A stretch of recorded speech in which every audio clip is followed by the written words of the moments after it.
The receiver on this 1905 Ithaca, considering what the buttstock looked like, is in remarkably good condition. I'm not going to have to do a lot to this. I do want to try and file out some of the worst of the dings, and they're not that bad at all. So not a lot going on with this.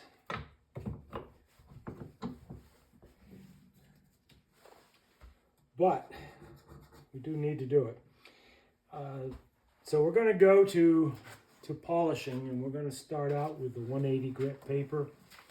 We'll go down to the 120 grit, and then finally probably down to a 300 grit paper on this. That video is coming sometime in the next week or so. Stick around.